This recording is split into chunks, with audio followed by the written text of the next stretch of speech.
Pom pom pom pom pom pom pom.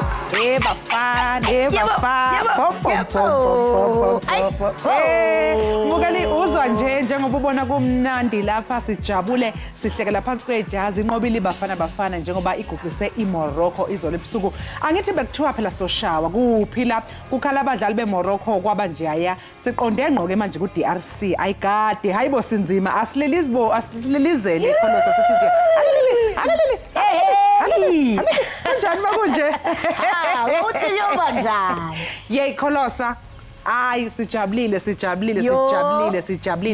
like literally ngikhalile bro like I'm like oh my god I can't believe this is khabeki imali apha etafileni ubonisa uvuyo lwakho saze sayiqhenya ngebafana Awu siyabulisa babukeli kwindawo ngendawo enisibukele kuzo ngenene namhlanje mbukeli sivuka sinemincili sixhela ixhwane andazi basebenza ntoni namhlanje funeke kube yibrayi Friday selisondele sibamba ngasibini mbukeli ngokuba ninathi kaloku kwindawo ngendawo siyanibhotisa sinamkela kwinkqubo eniyithanda kunene Ekhaya Jikelele yimincili namhlanje mbukeli kwaye ke kuninzi esikuphathele kona ndixelela kaloku ezemidlalo eziqhubekayo apha ekhaya naphesheya kwamalwandle singalibali kaloku ibafana kuba kaloku ngenene namhlanje inkqenkqeza phambili iyabuya intshinga apha ekhaya sithi wuntshu bafana timloke unonkanyezi inkanyeze nomsantsa phakathi kwezinye uMandla ngothi umazipho umamshukuma umazondwa ngezakhe mbukeli imincili sawubanayo kude siyovala ishow masijonge eziphala phambili kule yure.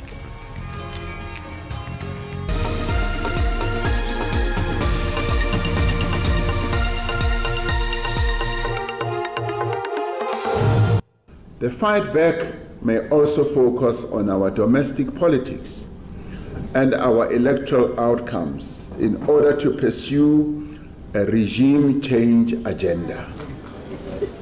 Iqembu elibusayo kulelizwe iAfrican National Congress liwuphothulile umhlangano walo owaziwa ngelihutla kulomhlangano kembukeli iqembu elibusayo lisuka lizama ukuqhamuka namasu angalekelela ukuthi xaziluleke inkinga eyibhekene nezwe. Part of things that I have to pay, including school fees for the kids and stuff like that, will suffer. And I honestly believe the sanction is a bit harsh. Ilungu leParlamente le-ANC uMusebenziswane ufunyenwe enetyala lokudelela iParlamente.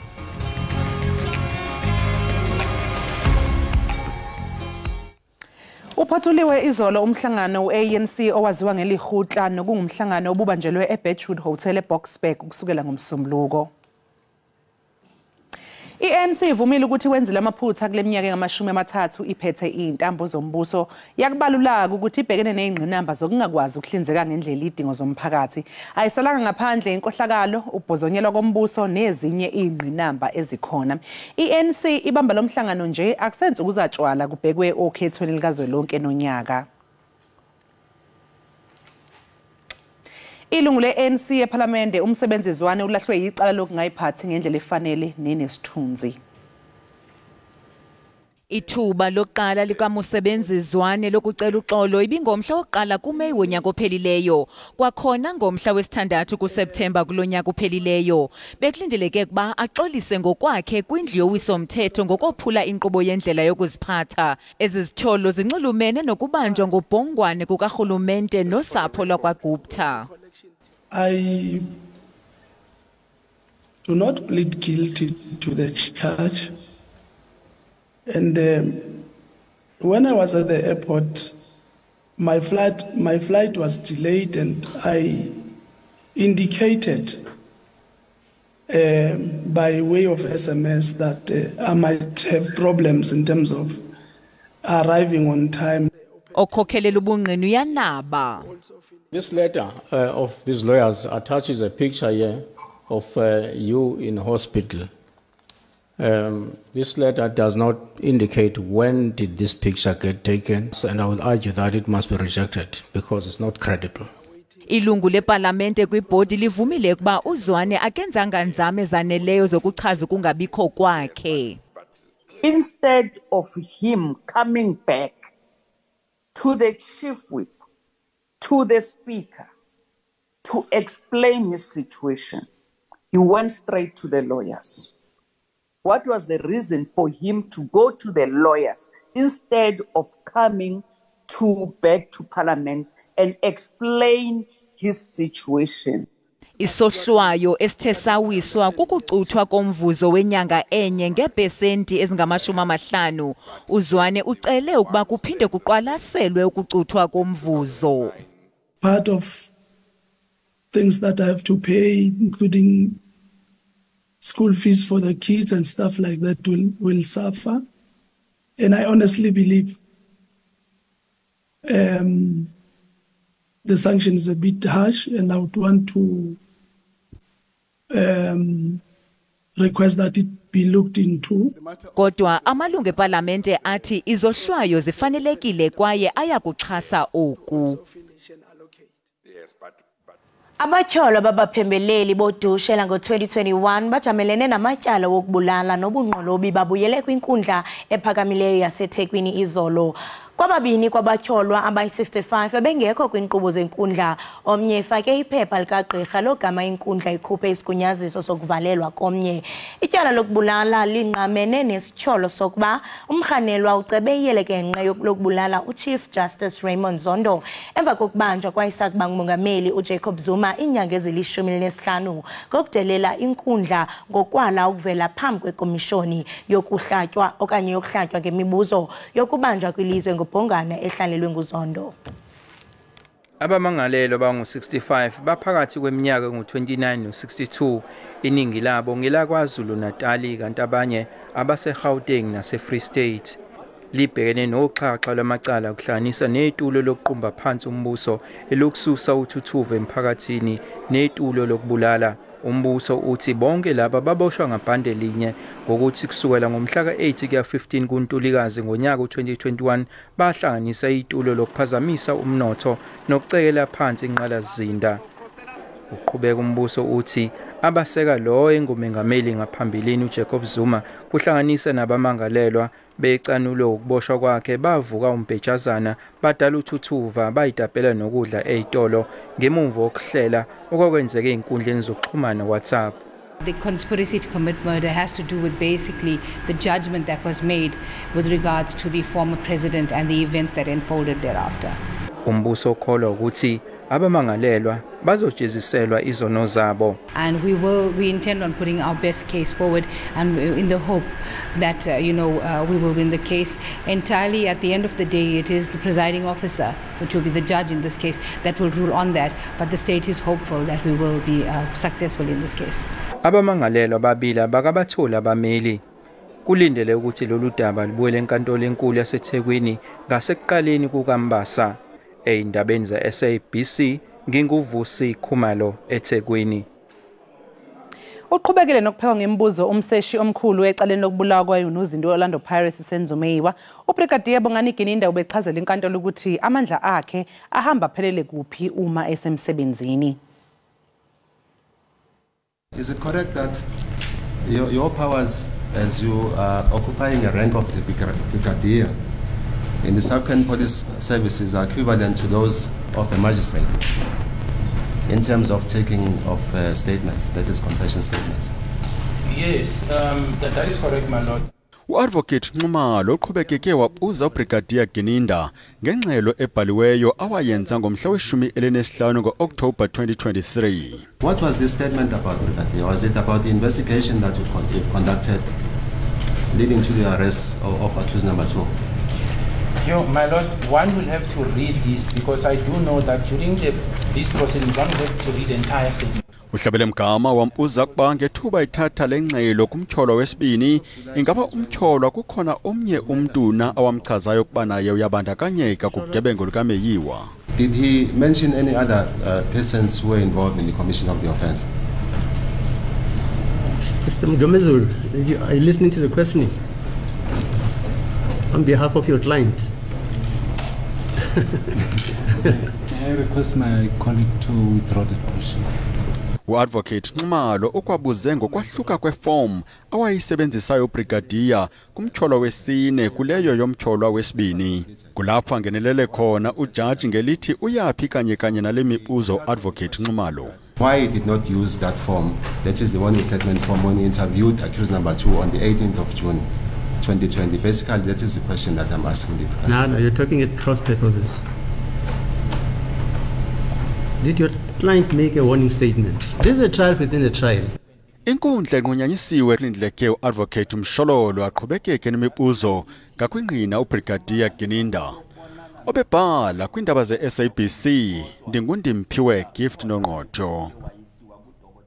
Inkosi zemveli zomasipala wesithili saseKing Cetshwayo sihlabe ikhwelo lokuba urhulumente eze nezisombululo ezingxamisekileyo zokunqanda ukubulawa kwenkosi nezibonda kwiphondo laKwaZulu-Natal. Zinkosi zemveli ezithe zabulawa ezingama-55 kweli phondo ukususela ngonyaka ka-2019. Ubuholi bomdabu buneqhaza elimqoka eqinisekiseni uzinzo kanye nokuthula ezingxenyeni eziningi zesifundazwe kwaZulu-Natal. Inkosi uCebekhulu ithi sezibe ningi izigameko zokuzama ukuthatha impilo yayo. Inkosi uCebekhulu ithi uhulumeni kumele azame eminye imizamo yokuqinisekisa ukuthi ke amakhosi kanye nezinduna bayavikeleka. Uyabona lezi ikhundla ezimbili sobukhosi nesobuduna. Zikhundla imvamse nomsindo. Kwezinye izizwe uyafica ukuthi ubuduna bakhona buneyinduna ukuthiwa ezesibongo esithile akuphumi endlini kwabo.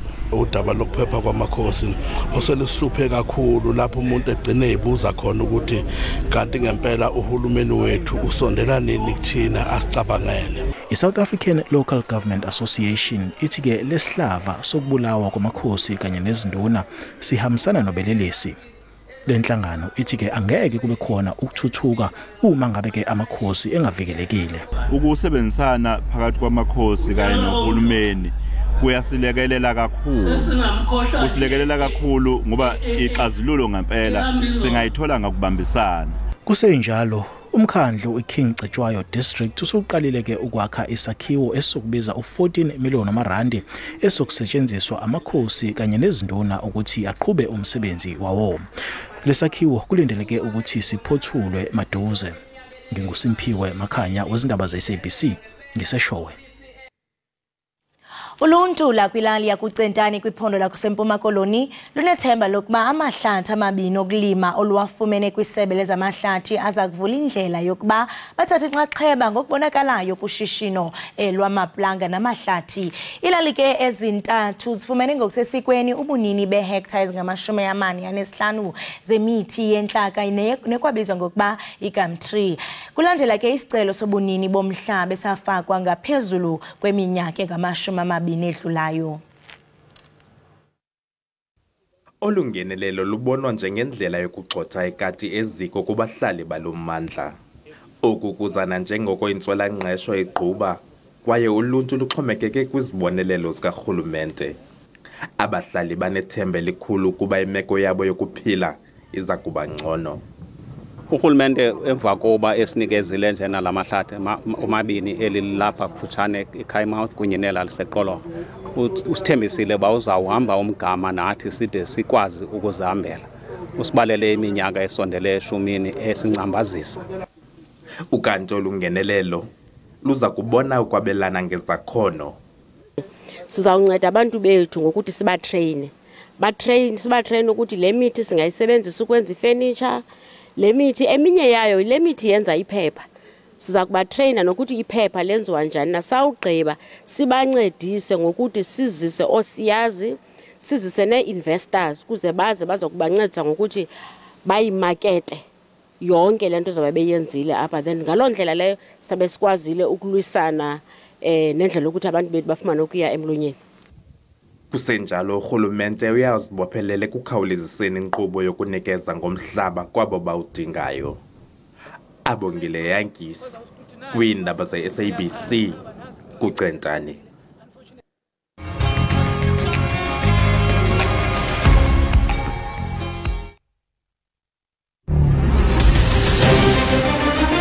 This is where it all begins. A program that breaks the news of the day and reflects on what South Africans talk about.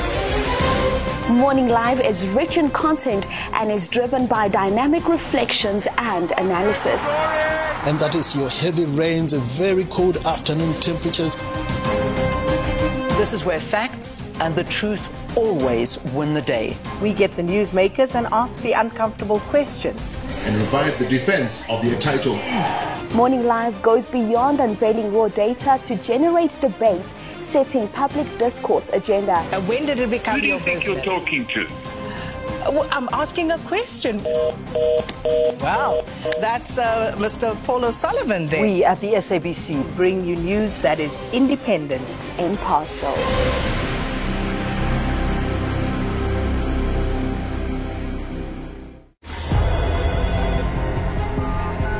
South Africa. What's on your lips? What sort of issues keep you up at night? Do you feel your own life is no longer in your own hands? You need a place to ask for accountability.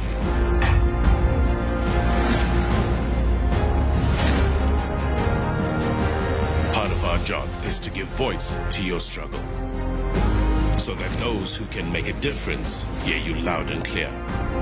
This nation needs critical thinkers such as yourselves, and we will come to you so that you can be heard. This is your place to ask and know. And I'll help you make sense of it all.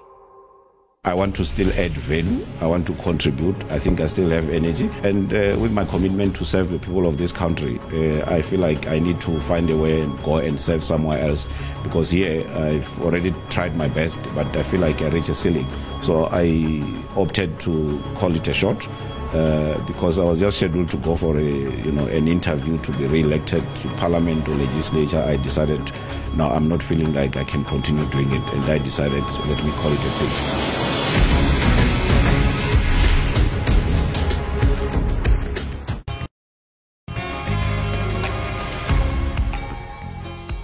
Enkosi kakhulu ngokuhlala nathi nisasibukele apha ekhaya jikelele. Umphathiswa wemfundo ephakamileyo ugqirha uBlade Nzimande ubongoze iikholeji zoqeqesho lobugcisa nobuchwephesha iTVET ukuba ziqinisekise ukuba iziqinisekiso zemfundo kwezi kholeji ziza kwenza abafundi baqesheke kwaye bakhulise uqoqosho. Umphathiswa uNzimande ke ukhalazela ukuba iziqinisekiso ezinikwa abafundi kwiikholeji zeTVET zibonisa ukuba azihambelani nemfundo zoqoqosho lwelizwe. Kaphezulu koku ke mbukeli zikholeleka ekubeni uninzi lwabafundi abaphuma kuzo bazibone bebambeke emakhaya bengafumani imisebenzi. Qona banzi ke ngalomba siqhagamshelana nengcali kwezemfundo kwicandelo leekholeji zeTVET umnumzana uZolile Zungu osuka kwiUniversity yaKwaZulu Natal. Masikubulise sikwamkele mnumzana uZungu, sibambe ngazibini ngexesha lakho. Ngiyabonga nami msakazi ngokuthi ningineze ithuba lokuthi ngizocobelela ekhaya ngendaba zama-TVET. Enkosi kakhulu. Ndiyafuna into yokubana siqale ngalombuzo into yobana zeziphi mhlawumbe izifundo neziqinisekiso abafundi abaxhotyiswa ngazo ezibangela ukuba isebe lemfundo ephakamileyo ikhalaze ngelithi akukho ngqesho yabafundi nophuhliso loqoqosho. Kungenzeka ukuthi inkinga ekhona ukuthi izifundo ezikhona njengamanje ema-TVET azihambisani nezidingo zesimo somnotho zase-South Africa. Nje isibonelo engingasenza nje ukuthi sinezifundo zako-engineering, o-electrical, o-civil, kodwa i-curriculum yalezo ifundo lezo ayihambisani nendlela leyo mkhakha leyo esebenza ngayo njengamanje emnothweni. Uthola ukuthi abafundi bafundiseka nge-equipment esindala engasekho nokuba khona kwi-industry. Uthola ukuthi ngaleyo ndlela-ke abafundi abasatholi lamakhono adingekayo njengamanje. Yenye yezinkinga ekhona leyo njengamanje uma ngabe ubheka ukuthi isimo sezifundo ezitholakala eTVET kanye nezidingo zesimo somnotho. Uba ndikuva kakuhle uthi hayiba mhlambe ezi courses ze-engineering azikho zikhona nto nje i-curriculum it's outdated ayikwazi into yobana i-align with i-economy esikuyo ngoku. Nomphathiswa uGqirha Nzimande ukhale ngelithi iziqinisekiso kwi-college ze-TVET zixhobisa abafundi ngezifundo ezifanayo ezidolophini nasezilalini. Ingaba yintoni engalunganga ngalonto?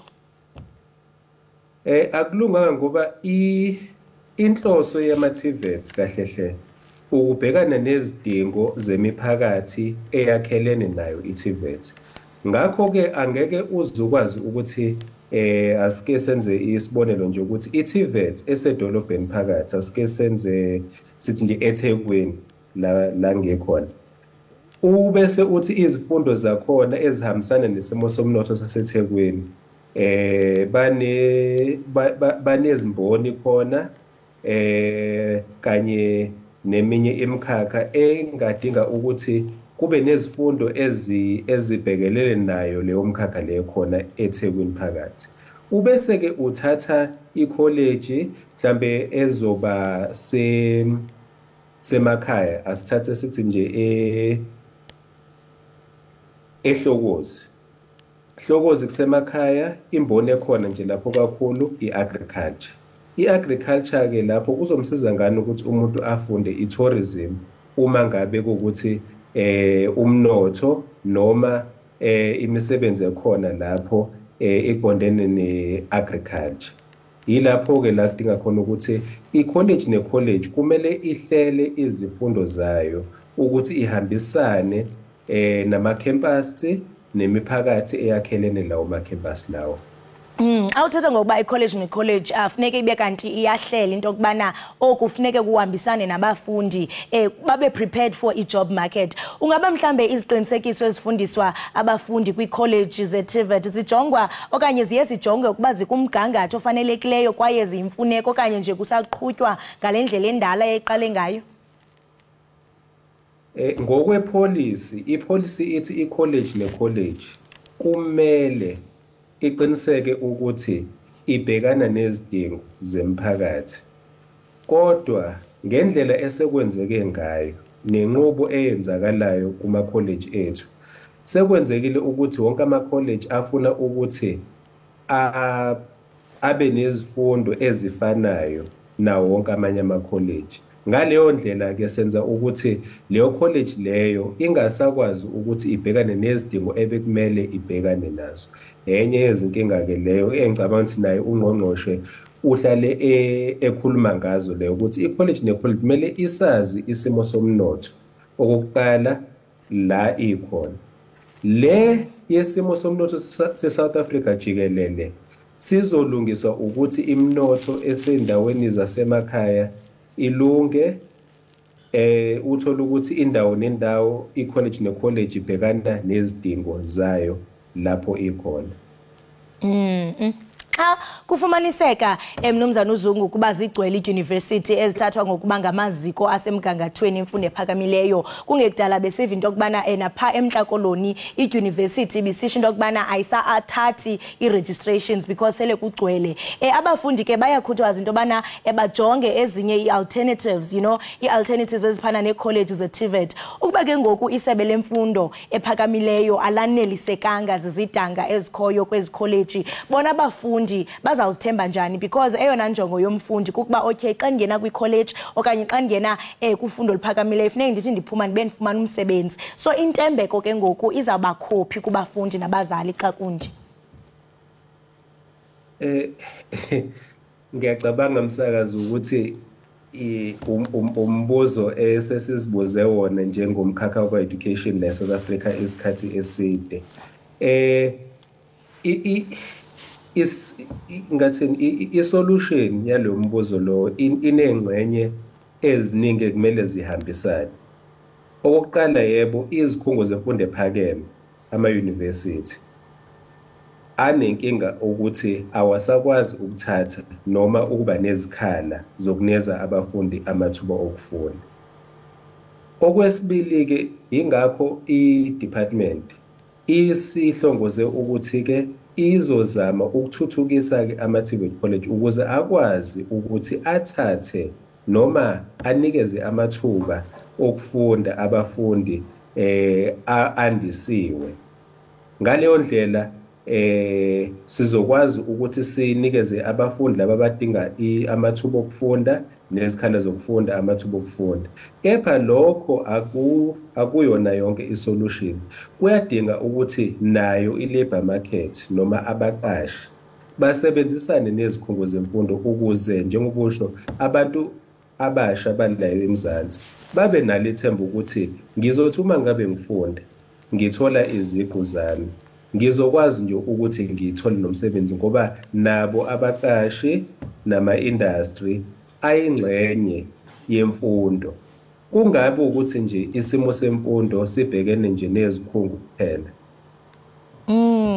Njengosisho into yobana kufuneka kube khona insebenziswano kuba urhulumente nesebe lezemfundo bekukudala ezama ukungenelela kulo mcelimngeni we-TVET colleges. Kune-millions eza-investwa uqinisekisa into yokubana iyapromotwa equality yemfundo kwezi TVET colleges. Phakathi kwe-interventions ezenzayo kuyabonakala into yokubana isasilela ngasemva. Ingaba le nto mhlambe ibabeka phi abafundi abaxhotyiswe ngezidanga ezivela kwi-TVET colleges ukuze bona baqeshwe kwaye bathathe inxaxheba kuphuhliso loqoqosho? Abasele ke ngoku belihambile le ndlela bathwe sizidanga, ibabeka phi yonke lena into?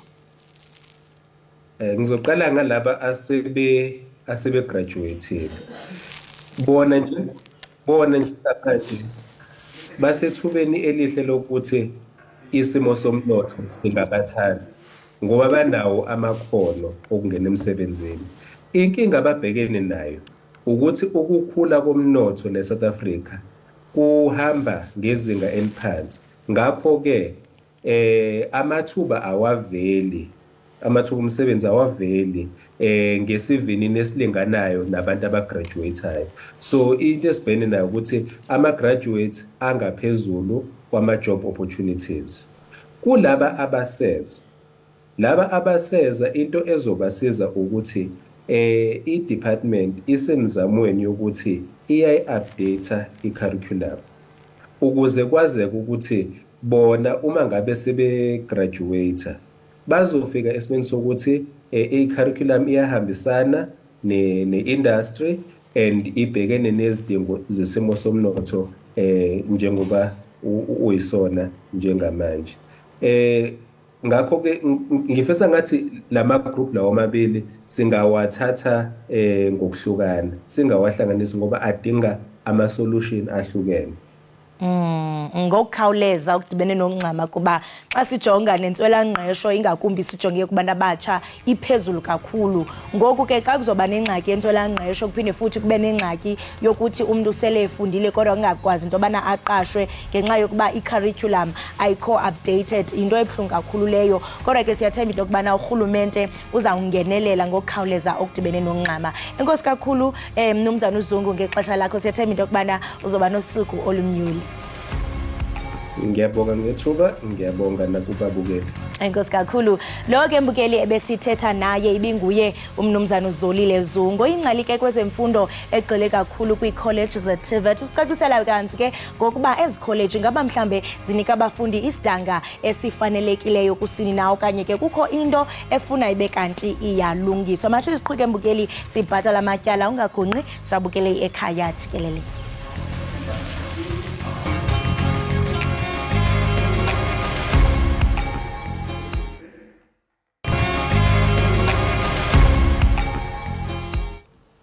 Siphinde sikwamukele mbukeli lapha Ekhaya Jikelele, sibonga kakhulu ngokuthi uhlanganyele kanye nathi.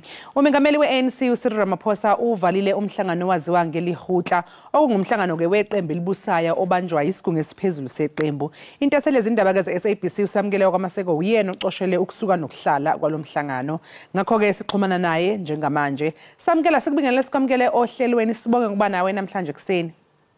Sibingelele noxolo, siphinde sibingelele nabalaleli. Samukelo akasiqale nje sibheke ubumqoka ukuthi ke ubumqoka kangakanani lo mhlangano kumalungu e-ANC nanokuthi nje ke obani othe wababona bewethamela.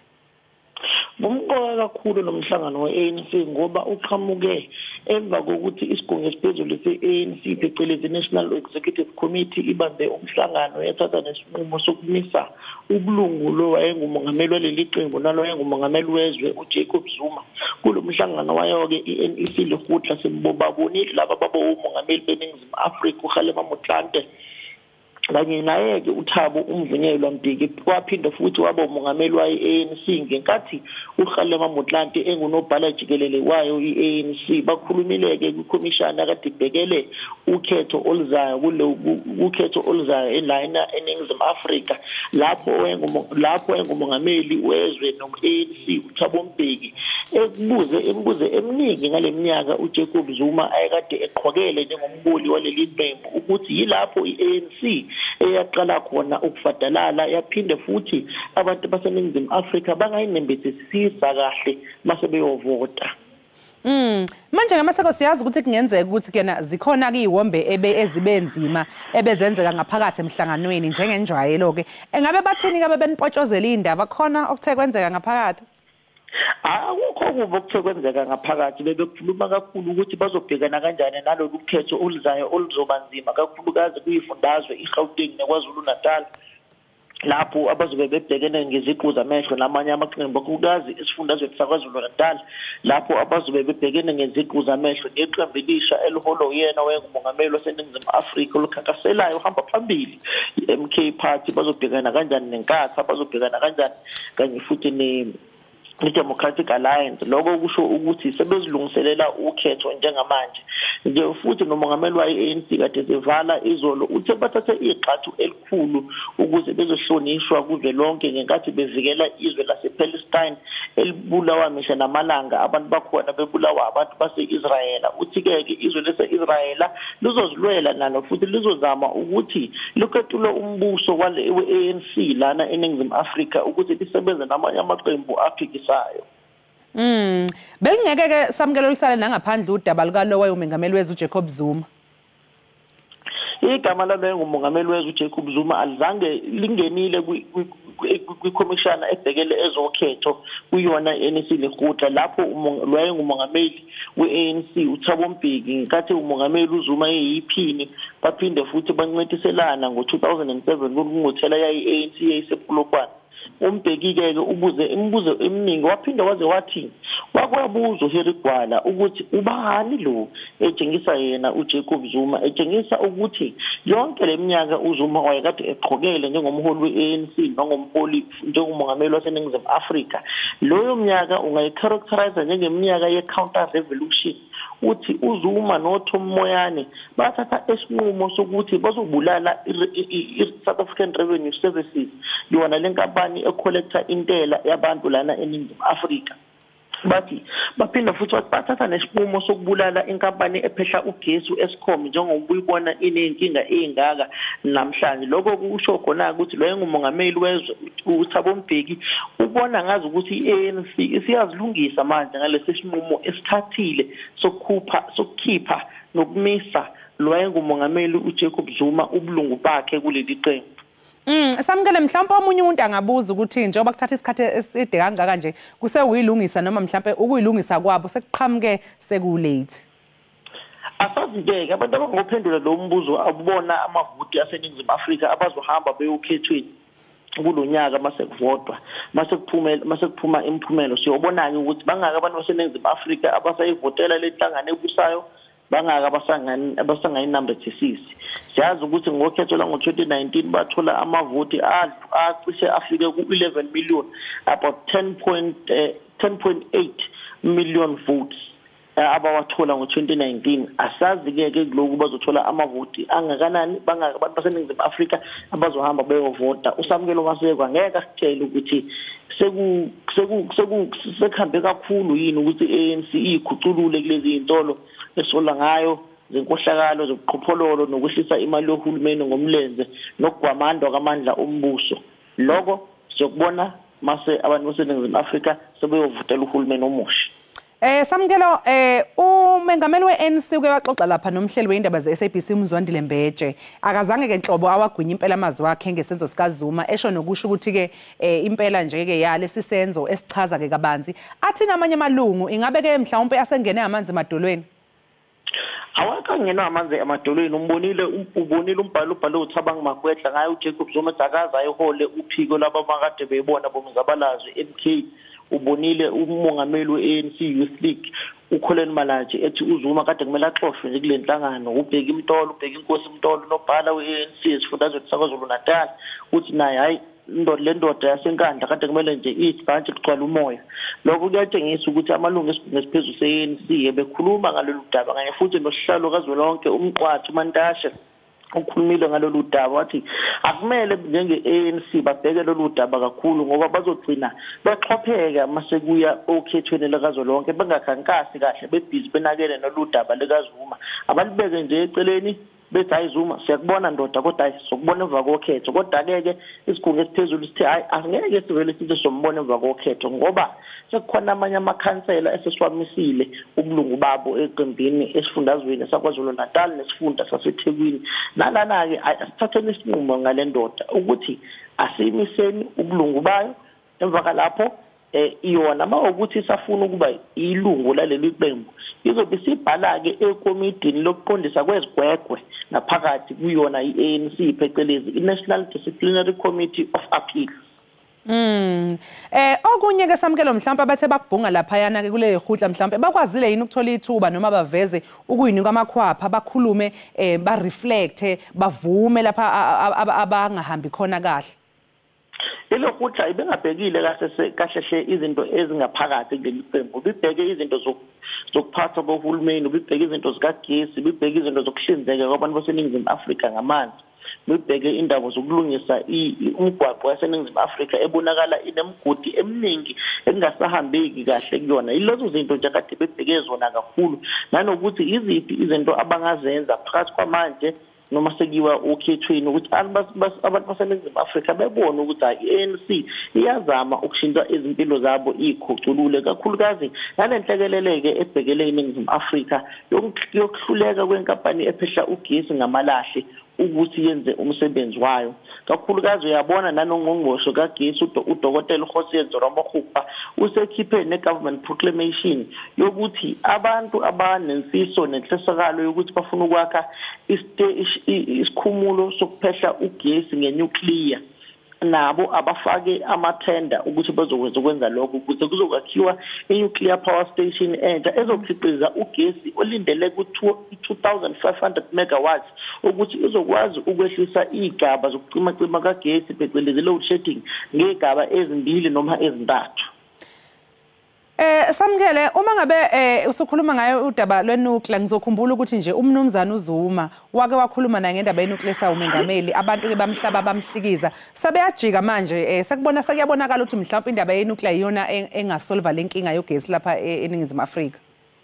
Baqolo nje masikhuluma iqiniso uZuma abantu babemhlaba bemhlikiza ngoba bebona ngazo ukuthi basola ukuthi kuzoba nenkohlakalo enkulu kuleyo lolo tender lokwakha inuclear ngoba wayefuna ukusebenza nezwe lamaRussia kodwa siyabona ke manje nomngqongqoshe we-energy ungqongqoshe wezamandla yena ke umqwathi uGwedemantashe ukuthi usevuse inkampani ephehla igas lana eNingizimu Afrika phecelezi iPetro SA ukuthi bazoyivuselela nenkampani yaseRussia esebenza nenyo indoda yaseLimpopo uLawrence Mlawuzi unekhampani lapho siyabona ke ukuthi hayi lokho abantu baseNingizimu Afrika babegxeka ngenuclear isizokwenzeka manje ngiyamkhumbula nje wengumongameli wezwe uJacob Zuma wathi asifuni nuclear kusho abantu baseNingizimu Afrika kodwa njengamanje kuyabonakala ukuthi iyadingakala mawubheka nje isikhumulo esiphehla wona ugesi ngenuclear lapha eKubeck eWestern Cape isona sikhumulo esicheap kunawo wonke ekuphehleni ugesi inuclear mawubheka iresearch yakhona kakhulukazi ngingabona ungqongqoshe kagesi udokotela uHosiyenzo Ramokhupa ekhiphile bitshengisa ukuthi the cheapest way or indlela eshiphe kunawo wonke yokukhiqiza ugesi iyona inuclear ukuthi nje iyona ke kumele uqaphele kakhulu ngoba ingabalimaza abantu maningayezanga kahle. Njengoba ke ebesevala lomhlangano umengameli weANC Samkelo uthi imbangi angeke zize ke ziyehlule iANC ubonakala nesibindi umengameli weANC Samkelo. hayi ubonakala enesibindi, ubonakala njengomuntu osekulungele ukuyempini, ubonakale ngokuthi athathe yona-ke impi ebhekene ne-Israel ayibambe ngeyimpondo, kufana nomuntu ozolwa nenkomo vele ayibambe nje qo ngeyimpondo zayo. Noma uzobona ibhafalo mali yempini, ubona lo moya ophuma emakhaleni, hayi ngiyambona ukuthi uthukuthele ugane unwabo, usekulungele ungena ensimini alwe nalaba abafuna ukumkhipha ezintambeni zombuso, kakhulukazi amaqembu afana no-EFF, amanye afana no-DA kanye naye kumnomzana uZuma neqembu lakhe elisha i-MK Party. Bathi hayi madoda asilimeze etsheni, siyohlangana ensimini ukuthi liyobonakala ukuthi yipi eyodla umhlanganiso mase kufike ekuphetheni. Hayi kuyobonakala ngempela ke mase ngabe sekufika isikhathi salukhetho ngempela ukuthi yipi eyodla umhlanganiso. Sibonga kakhulu ke samukele ngesikhathi sakho, sikufisela usuku oluhle. Sibonga kakhulu noxolo.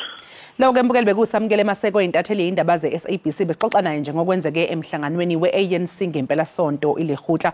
Okwamanje ke mbukeli ke siphosa amehlo ke sibheke ukuthi kumi kanjani lapha kwisimo sezulu.